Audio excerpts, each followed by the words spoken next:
জুলাই হত্যাযজ্ঞ মামলায় শেখ হাসিনা কামালের রায় ঘোষণা কাল। ট্রাইব্যুনাল থেকে হবে সরাসরি সম্প্রচার। 5 অভিযোগ প্রমাণের দাবি প্রসিকিউশনের। মৃত্যুদণ্ডের আশা। আসামি নারী হোক পুরুষ হোক, তিনি তার অবস্থানে থেকে কি অপরাধ করেছেন সেই অপরাধের গ্র্যাভিটি বিবেচনা করে শাস্তি প্রদান করা হবে বা মামলা প্রমাণ না হলে খালাস প্রদান করা হবে। বাংলাদেশ টেলিভিশনের মাধ্যমে দেশের সকল গণমাধ্যম সরাসরি সম্প্রচার করতে পারবেন।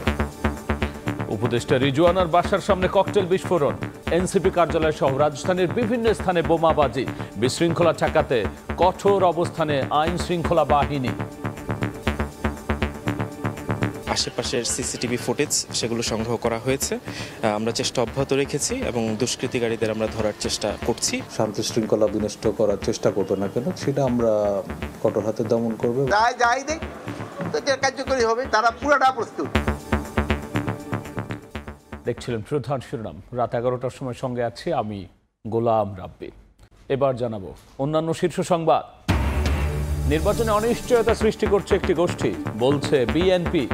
একটি দলকে খুশি করতে প্রশাসনের রদবদলের অভিযোগ জামায়াতের। সরকারকে নিরপেক্ষ থাকার আহ্বান। এনসিপিতে ভাঙন ধরাতে সক্রিয় বিভিন্ন এজেন্সি ও বাইরের শক্তি, অভিযোগ আখতারের।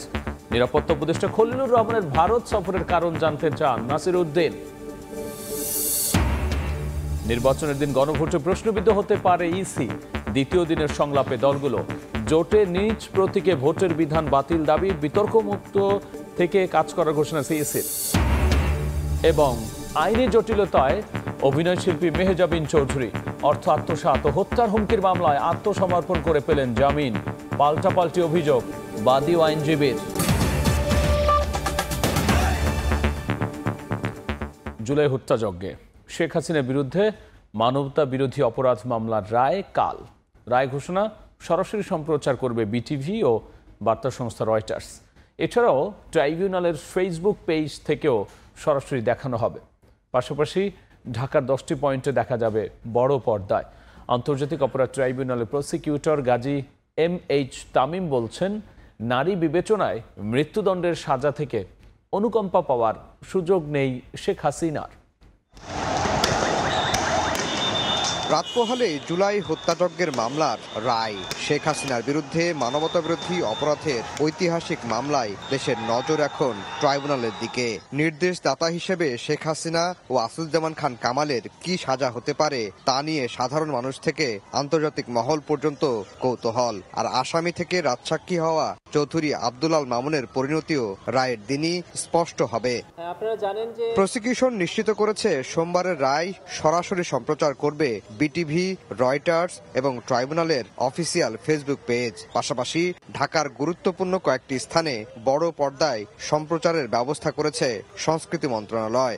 রায়ের যে অংশটুকু ট্রাইব্যুনাল এখানে পড়ে শোনাবেন, সেই অংশটুকু ট্রাইব্যুনালের অনুমতি সাপেক্ষে বাংলাদেশ টেলিভিশন এবং বাংলাদেশ টেলিভিশনের সাথে চুক্তিবদ্ধ যে কয়েকটি সংস্থা আছে এবং বাংলাদেশ টেলিভিশনের মাধ্যমে দেশের সকল গণমাধ্যম সরাসরি সম্প্রচার করতে পারবেন।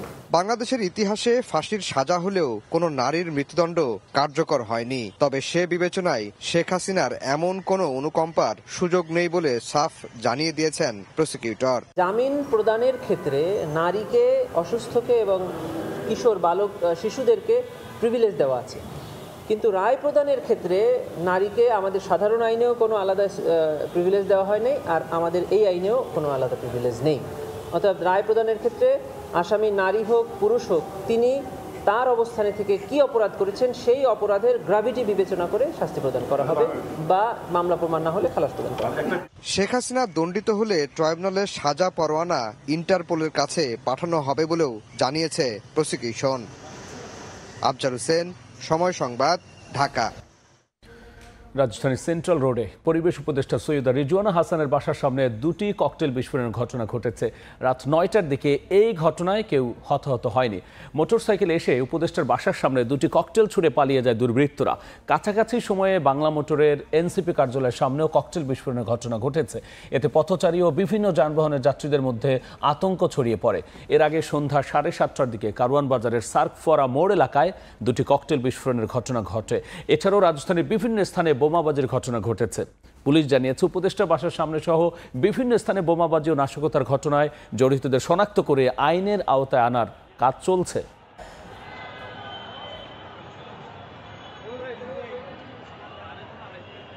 মাননীয় উপদেষ্টা সৈয়দা রেজওয়ানা হাসান ওনার বাসা থেকে কিছুটা দূরে গলির মুখে সেখানে মোটরসাইকেল যোগে দুইজন দুষ্কৃতিকারী দুটি ককটেল বিস্ফোরণ ঘটিয়ে তারা আবার মোটরসাইকেল যোগে সেখান থেকে পালিয়ে যায়। আশেপাশের সিসিটিভি ফুটেজ সেগুলো সংগ্রহ করা হয়েছে। আমরা চেষ্টা অব্যাহত রেখেছি এবং দুষ্কৃতিকারীদের আমরা ধরার চেষ্টা করছি এবং এই বিষয়ে আইনগত ব্যবস্থা প্রক্রিয়াধীন রয়েছে। এই মুহূর্তে রাজধানী সেন্ট্রাল রোডে আছেন সহকর্মী স্বপন আহমেদ, সরাসরি যাচ্ছি তার কাছে।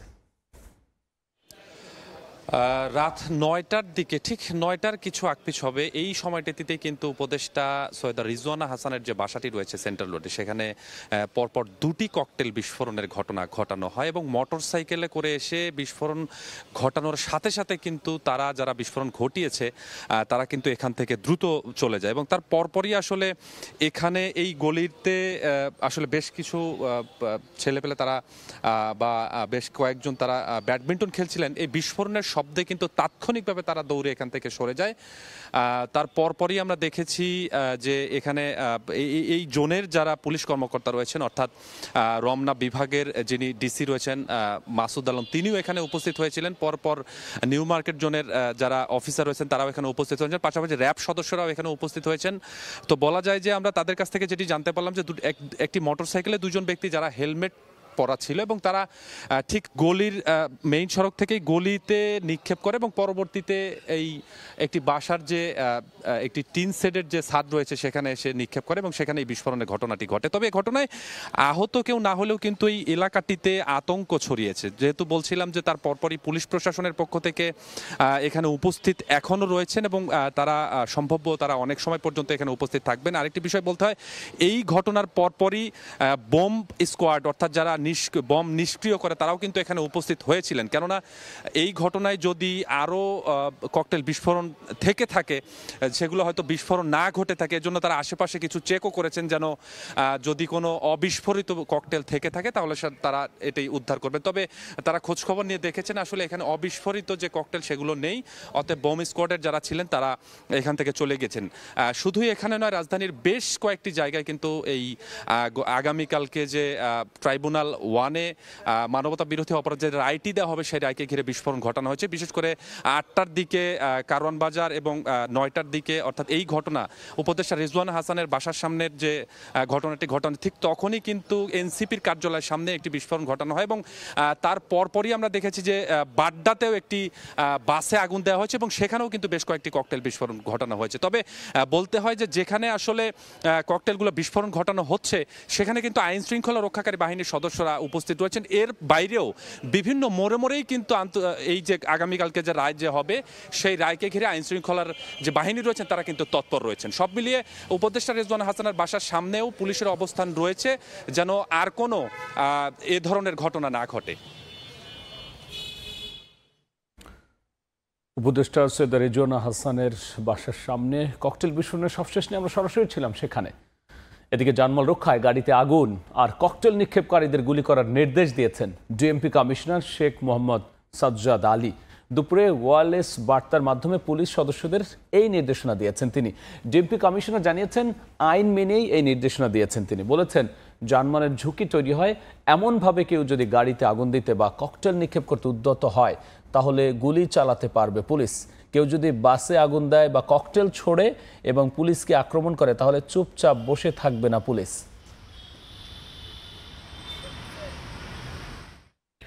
শেখ হাসিনার বিরুদ্ধে মানবতা বিরোধী অপরাধের মামলার রায়কে ঘিরে দেশের বিভিন্ন স্থানে নাশকতা চালাচ্ছে দুর্বৃত্তরা।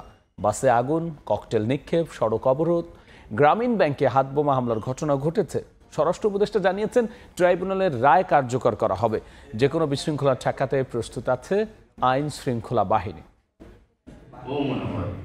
সিসিটিভি ফুটেজে দেখা যায়, শনিবার মধ্যরাতে 5 যুবক দুটি মোটরসাইকেলে এসে একটি অ্যাম্বুলেন্সে আগুন দিয়ে দ্রুত পালিয়ে যায়। গাড়িটি সিলেটের শহীদ শামসুদ্দিন আহমদ হাসপাতালের পার্কিংয়ে দাঁড়ানো ছিল। ময়মনসিংহে দুর্বৃত্তদের আগুনে পড়ল একটি কাভার্ড ভ্যান। নগরীর আকুয়া বাইপাস এলাকায় শনিবার রাতে চালক কাভার্ড ভ্যানটি রাস্তার পাশে দাঁড় করিয়ে বাড়ি চলে যায়। পরে নাশকতাকারীরা আগুন ধরিয়ে দিলে সেটি পুড়ে যায়। শনিবার রাতে সাভারের রাজফুলবাড়িয়া এলাকায় বিশ্বাস গার্মেন্টসের সামনে দাঁড়িয়ে থাকা ইতিহাস পরিবহনের একটি বাসে আগুন ধরিয়ে দেওয়া হয়। ফেনী শহরের মুক্তবাজারে নির্মিত জুলাই শহীদ স্মৃতিস্তম্ভে দুর্বৃত্তরা মুখে মাস্ক লাগিয়ে কেরোসিন ঢেলে আগুন লাগিয়ে পালিয়ে যায়। গাজীপুরের শ্রীপুরে গ্রামীণ ব্যাংকে পেট্রোল বোমা নিক্ষেপ করে দুর্বৃত্তরা, তবে প্রতিষ্ঠানটির কোনো ক্ষয়ক্ষতি হয়নি। বগুড়ার শেরপুরেও গ্রামীণ ব্যাংকে আগুন দেওয়ার চেষ্টা করা হয়। রোববার সকালে ঢাকা বরিশাল মহাসড়কে মাদারীপুরের গোপালপুরে গাছের গুঁড়ি ফেলে ও গাড়ির টায়ার জ্বালিয়ে যান চলাচল বন্ধ করে দেয় নাশকতাকারীরা। আওয়ামী লীগের ডাকা যে শাটডাউন কর্মসূচি সেটাকে বাস্তবায়ন করতে এই আওয়ামী লীগের লোকজন এই রাস্তাটা ব্লক করেছে। কুমিল্লায় টমছম ব্রিজ ও বাদুরতলা এলাকায় ব্যানার, লাঠি, গ্যাস লাইট ও মিছিলের সরঞ্জাম সহ 29 জনকে আটক করা হয়। এছাড়া জেলার বিভিন্ন জায়গা থেকে আরও 15 জনকে আটক করা হয়। ট্রাইব্যুনাল যে রায় দেবে তা কার্যকর হবে। যে কোনো বিশৃঙ্খলা ঠেকাতে আইন শৃঙ্খলা বাহিনী প্রস্তুত আছে বলে জানিয়েছেন স্বরাষ্ট্র উপদেষ্টা জাহাঙ্গীর আলম চৌধুরী। বরিশালে তিনি একথা বলেন। ট্রাইব্যুনাল কি রায় দেয় তা আমরা তো জানি না, বাট রায় যাই দেয় তো এটা কার্যকরী হবে এবং জনগণ এবং যার এই হেতু সবাই এটা মেনে নিবে। শেখ হাসিনার বিরুদ্ধে মানবতা বিরোধী অপরাধের মামলার রায় সোমবার। মনিরুজ্জামান প্রান্ত, সময় সংবাদ। শেখ হাসিনার মামলার রায় ঘিরে নাশকতার চেষ্টা রুখতে সব দলকে ঐক্যবদ্ধ থাকার আহ্বান জানিয়েছেন বিএনপির মহাসচিব। দেশ জটিল সংকটে পড়েছে উল্লেখ করে মির্জা ফখরুল বলেছেন, একটি মহল রাজনীতিতে অনিশ্চয়তা সৃষ্টি ও নির্বাচনকে বিলম্বিত করার অপচেষ্টা চালাচ্ছে। মির্জা ফখরুল ইসলাম আলমগীর। আগামী ফেব্রুয়ারির প্রথমার্ধে জাতীয় নির্বাচনের ঘোষণার পর থেকেই রাজনৈতিক দলগুলোর নানা দাবিতে আন্দোলন কর্মসূচিতে অনিশ্চয়তা বাড়ছে ঘোষিত সময়ের ভোট নিয়ে। এসবের মধ্যেই বাড়ছে রাজনৈতিক দলের মতানৈক্য। মজলুম জননেতা মাওলানা আব্দুল হামিদ খান ভাসানীর ৪৯তম মৃত্যুবার্ষিকী উপলক্ষে জাতীয় প্রেস ক্লাবে আয়োজিত আলোচনা সভায় যোগ দেন বিএনপি মহাসচিব মির্জা ফখরুল ইসলাম আলমগীর। বলেন, বর্তমানে দেশ জটিল সংকটে পড়েছে। একটি মহল রাজনীতিতে অনিশ্চয়তা সৃষ্টি ও নির্বাচনকে বিলম্বিত করার চেষ্টা করছে। কিছু গোষ্ঠী, কিছু মহল আজকে পরিকল্পিতভাবে এই বাংলাদেশে একটা অনিশ্চয়তা সৃষ্টি করতে চায় এবং তারা বিভিন্ন রকম দাবি তুলে নির্বাচনকে ব্যাহত বা বন্ধ বিলম্বিত করতে চায়। কিন্তু এই দেশের মানুষের এখন সবচেয়ে বড় প্রয়োজন যেটা, তারা হচ্ছে নির্বাচিত সরকার। গণহত্যার দায়ে শেখ হাসিনার বিচার প্রসঙ্গে বিএনপি মহাসচিব বলেন, গণহত্যার রায় ঘোষণা ঘিরে দেশে নৈরাজ্য সৃষ্টির পায়তারা চলছে। অরাজকতা রুখে দিতে সব রাজনৈতিক দলকে ঐক্যবদ্ধ হওয়ার আহ্বান মির্জা ফখরুলের। আগামীকাল ফ্যাসিস্ট হাসিনার গণহত্যার বিরুদ্ধে যেটা ট্রায়াল হয়েছে তার রায় বেরোবে এবং একটা মহল এটা নিয়ে আবার একটা নৈরাজ্য সৃষ্টি করার জন্য পায়তারা করছে। আমাদের আজকে রুখে দাঁড়াতে হবে। সমস্ত রাজনৈতিক দলগুলোকে আমি আহ্বান জানাবো যে আসুন ওই প্রশ্নে ঐক্যবদ্ধ থেকে যে আমরা গণতন্ত্র এখানে প্রতিষ্ঠা করব। দেশের রাজনৈতিক, অর্থনৈতিক ও আইন শৃঙ্খলা পরিস্থিতি স্বাভাবিক রাখতে নির্বাচিত সরকার প্রয়োজন বলেও মন্তব্য করেন বিএনপি মহাসচিব। নির্বাচিত সরকার না থাকলে আরো খারাপ হবে। আহমেদ সালেহিন, সময় সংবাদ, ঢাকা। প্রশাসনে পছন্দ মতো রদবদলে নষ্ট হচ্ছে লেভেল প্লেইং ফিল্ড, আর এতে একটি দলকে খুশি করা হচ্ছে বলে অভিযোগ জামায়াতের। সমমনা 8 দলের নেতাদের সঙ্গে বৈঠক শেষে জামায়াতের সেক্রেটারি জেনারেল মিয়া গোলাম পরওয়ার বলেছেন, প্রধান উপদেষ্টার ভাষণে অবাধ ও সুষ্ঠু নির্বাচনের আকাঙ্ক্ষা আংশিক পূরণ হয়েছে। 5 দাবিতে অব্যাহত থাকবে তাদের 8 দলের আন্দোলন।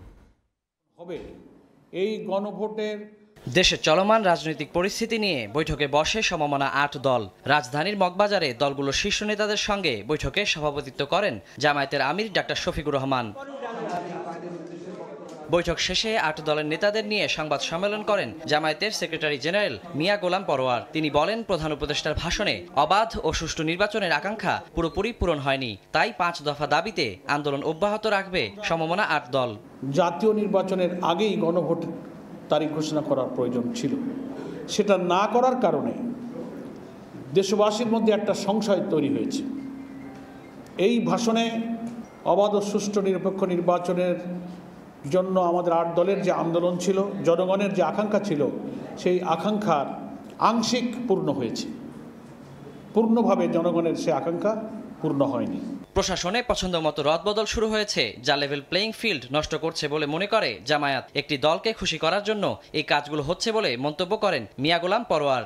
প্রশাসনে যেভাবে রদবদল চলছে, পছন্দ মতো ডিসি, ইউনো, পুলিশ কর্মকর্তাদের যখন তখন এই 1 সপ্তাহের মধ্যে নানান জায়গায় রদবদল, শুরু হয়েছে। এটা লেভেল প্লেইং ফিল্ড।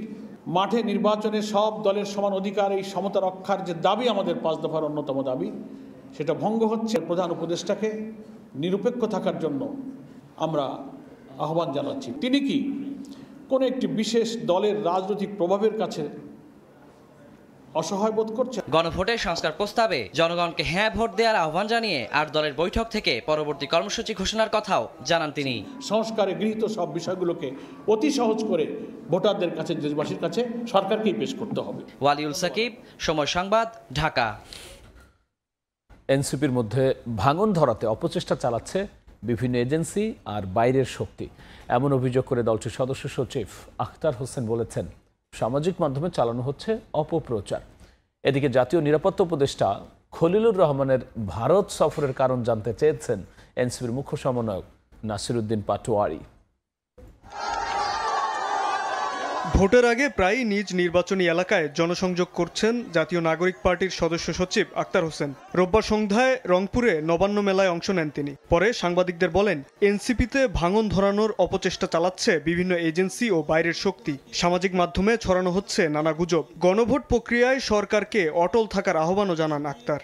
আমরা সরকারের কাছে আহ্বান জানিয়েছি জাতীয় নাগরিক পার্টির পক্ষ থেকে যে জুলাই সনদ বাস্তবায়নের বিষয়টাকে নিয়ে যে আদেশ জারি করা হয়েছে, তার যে অস্পষ্টতাগুলো রয়েছে সেগুলোকে যেন অতি সত্বর স্পষ্টভাবে ব্যাখ্যা সহকারে জাতির কাছে উপস্থাপন করা হয়। কোনো দলের চাপে পড়ে সে ব্যাখ্যায় যেন কোনো ধরনের ক্ষমতা কেন্দ্রিকভাবে ব্যাখ্যা করা সম্ভবপর হয়। পরবর্তীতে যাদের হাতে ক্ষমতা যাবে তারাই সেটা যেমন করে ইচ্ছে তেমন করে এই আদেশটাকে ব্যাখ্যা করতে পারবেন, সেই সুযোগটাকে যেন তারা বন্ধ করে দেয়, সেই আহ্বানটা আমরা সরকারের কাছে রাখতে চাই। এদিন সন্ধ্যায় এনসিপির কেন্দ্রীয় কার্যালয় থেকে মনোনয়ন ফর্ম তোলেন দলের মুখ্য সংগঠক সার্জিস আলম। এ সময় নির্বাচনকে ঘিরে নিরাপত্তা শঙ্কার কথা জানান দলের মুখ্য সমন্বয়ক নাসিরউদ্দিন পাটোয়ারি। সরকারকে জাতীয় নিরাপত্তা উপদেষ্টা খলিলুর রহমানের ভারত সফরের কারণ জানানোর আহ্বান জানান তিনি। খলিলুর রহমান স্যার, যিনি হলেন আমাদের সামরিক উপদেষ্টা রয়েছেন, উনি হলো আমাদের ইন্ডিয়াতে সফর করেছেন। আমরা সরকারকে আহ্বান জানাবো সেই সফরটা কি জন্য হয়েছে, কেন করেছেন। আমাদের একটা দোয়াশা তৈরি হয়েছে যাতে জাতির সামনে এটা স্পষ্ট করা হয়। কারণ আমরা ভারতকে দেখেছি যখনই নির্বাচন আসে তখনই ভারত এই নির্বাচনকে কেন্দ্র করে অস্থিতিশীলতা এবং সেই নির্বাচনে তারা হলো নিজেদের এজেন্ডা বাস্তবায়নের জন্য, ফেসিবাদী সিস্টেমকে টিকিয়ে রাখার জন্য তারা বারবার হস্তক্ষেপ করে। সার্জিস আলম বলেন, আসন্ন নির্বাচনে ব্যালট বিপ্লবের মাধ্যমে সরকার গঠন করবে জাতীয় নাগরিক পার্টি। বড় একটি দায়বদ্ধতা। শাবাব ওয়াসি, সময় সংবাদ, ঢাকা। জাতীয় নির্বাচনের দিন গণভোট হলে প্রশ্নবিদ্ধ হতে পারে নির্বাচন কমিশন। দ্বিতীয় দিনের সংলাপে রাজনৈতিক দলগুলো আরও বলছে, জোট করলেও নিজ প্রতীকে ভোটের বিধান বাতিল চান রাজনীতিকরা। এ সময় গ্রহণযোগ্য স্বচ্ছ নির্বাচন আয়োজনে সব দলের সহযোগিতা চান প্রধান নির্বাচন কমিশনার। ত্রয়োদশ সংসদ নির্বাচন সামনে রেখে রোববার দ্বিতীয় দিনের মতো রাজনৈতিক দলের সঙ্গে সংলাপে বসে ইসি। সকাল বিকাল 2 পর্বে আমন্ত্রণ জানানো হয় 12টি দলকে। তৃণমূল, বিএনপি ছাড়া সংলাপে যোগ দেয় 11টি দল। সংলাপের শুরুতে নির্ধারিত আসন গ্রহণ নিয়ে বাগড়া বাঁধে ইসলামী ঐক্যজোট দলের 2 দাবিদার নিয়ে আমন্ত্রণপত্র যাচাই করে একটি অংশের প্রতিনিধিদের বের করে দেন ইসি সচিব। এ ঘটনায় কমিশনের কাছে দুঃখ প্রকাশ করে সব আসনে না ভোট, জোটে নিজ দলের প্রতীকে ভোট করার বিধান বাদ দেওয়া সহ দাবি দেওয়া তুলে ধরেন ইসলামী ঐক্যজোটের মহাসচিব।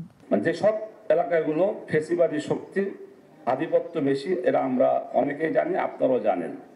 এই জায়গাগুলো যেন মানুষ নির্ভয়ে ভোট দিতে পারে, এই বিষয়ে খেয়াল রাখা। সাদাকে সাদা বলবে, কালোকে কালা বলবে, এই জিনিসটা আমরা প্র্যাকটিক্যাল আমরা প্রত্যেকটা নির্বাচন কেন্দ্রে আমরা দেখতে চাই। নির্বাচনের দিন গণভোট হলে কমিশন প্রশ্নবিদ্ধ হতে পারে বলেও শঙ্কা জানান অনেকে। গণভোটে যদি 5% ভোট না পড়ে, সংখ্যাগরিষ্ঠ ভোটারকে বাইরে রেখে আপনারা ইলেকশন করতে গেলে সে ইলেকশন আপনারা ভালোভাবে করতে পারবেন না। প্যাকেজে যদি নির্বাচন হয় হানা ভোট হয়, আমি বলি এটা অকার্যকর হয়ে যাবে। গণভোটটা যেন শেষ পর্যন্ত একটা হাস্যকতাকে যেন পরিণত না হয়। কমিশনাররা বলেন, ভোটে পেশি শক্তির অপব্যবহার, অপপ্রচার ও নির্বাচন সংশ্লিষ্ট কর্মকর্তা দায়িত্বে অবহেলা করলে শক্ত ব্যবস্থা নেওয়া হবে। আমাদের দিকে যদি তাকিয়ে থাকেন যে দেখি না ওরা কিভাবে নির্বাচন করতে পারে, কখনোই সম্ভব না এবং আমরা ওই চ্যালেঞ্জ নিব না। যারা পেশি শক্তি দেখাবে, যারা অপপ্রচার ছড়াবে, যেসব কর্মকর্তা সামান্যতম পক্ষপাত দুষ্ট আচরণ করার চেষ্টা করবে, সে বা তারা ক্ষতিগ্রস্ত হবে। স্বচ্ছ ও গ্রহণযোগ্য নির্বাচন আয়োজনে দলগুলোর সহযোগিতা চেয়ে সিইসি বলেন বিতর্কের ঊর্ধ্বে উঠে কাজ করবে ইসি। আমরা কোনো রাজনৈতিক বিতর্কে জড়াইতে চাইনি, একদম না। আমরা রাজনৈতিক বিতর্ক থেকে সবসময় দূরে থাকার চেষ্টা করেছি, এখন পর্যন্ত সেইভাবেই আছি। আমরা কোনো রাজনৈতিক বিতর্কে জড়াইতে চাই না। এ সময় দলগুলোকে আচরণবিধি মেনে চলার আহ্বান জানান সিইসি। কাউসারা চৌধুরী কুমু, সময় সংবাদ, ঢাকা। আদালতে আত্মসমর্পণ করে জামিন পেলেন অভিনয়শিল্পী মেহজাবিন চৌধুরী ও তার ভাই। অর্থ আত্মসাৎ ও হত্যার হুমকির অভিযোগে মামলায় পরোয়ানা জারি হলে আত্মসমর্পণ করেন তারা। আইনি জটিলতায় জনপ্রিয় অভিনয়শিল্পী মেহজাবিন চৌধুরী অর্থ আত্মসাৎ ও হত্যার হুমকির অভিযোগে তার বিরুদ্ধে হয়েছে মামলা। ২৭ লাখ টাকা আত্মসাৎ ও হত্যার হুমকির অভিযোগে করা ভাটারা থানার মামলায় রোববার সন্ধ্যায় আদালতে আত্মসমর্পণ করেন অভিনেত্রী মেহজাবিন চৌধুরী ও তার ভাই আলিশান। এর আগে গত ১০ নভেম্বর তাদের বিরুদ্ধে গ্রেফতারি পরোয়ানা জারি করেন আদালত।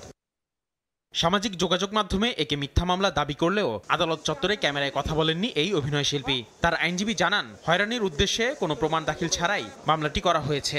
এজাহারে ঘটনাস্থল হাতিরঝিল উল্লেখ করলেও মামলা করেছে ভাটারা থানায়। ঘটনাটা পুরো সাজানো, কারণ এই বাদীর সাথে এই মেহজাবিন চৌধুরী এবং তার ভাইয়ের কোনো পরিচয় নাই। অভিনয় জগতে তার প্রতিপক্ষ থাকতে পারে, এই প্রতিপক্ষদের দ্বারা প্রভাবিত হয়ে এই বাদী অবৈধভাবে লাভবান হয়েছে এবং এই ঘটনা সাজিয়ে একটা মামলা করেছে। মামলার বাদী আমিরুল ইসলামের দাবি, মেহজাবিনের সঙ্গে ফেসবুকে পরিচয়ের পর বুটিকের ব্যবসার জন্য আর্থিক লেনদেন হয়। তবে ব্যবসা শুরু না করায় টাকা ফেরত চাইলে হাতিরঝিলের এক রেস্তোরাঁয় নিয়ে মারধর করে হত্যার হুমকি দেওয়া হয় বলে অভিযোগ তার। তার ভাই অজ্ঞাত আরও ৩-৪ জন আমার থাবা চোপ্পা দিয়ে একটা গাড়ি করে নিয়ে যায়। ঘণ্টাখানেক পরে আমার চোখ খোলার পরে আমি দেখি হাতিরঝিল। আমাকে বলে তাদের কাছে যদি টাকার জন্য আর বাসার সামনে যাও, এই মারি এখানে ফেলা দিন। রোববার আত্মসমর্পণ করে মেহজাবিন ও তার ভাই জামিন আবেদন করলে মঞ্জুর করেন আদালত। ১৮ ডিসেম্বর আসামিদের জবাব দাখিলের দিন ধার্য করা হয়েছে। আসিফ মোহাম্মদ সিয়াম, সময় সংবাদ, ঢাকা।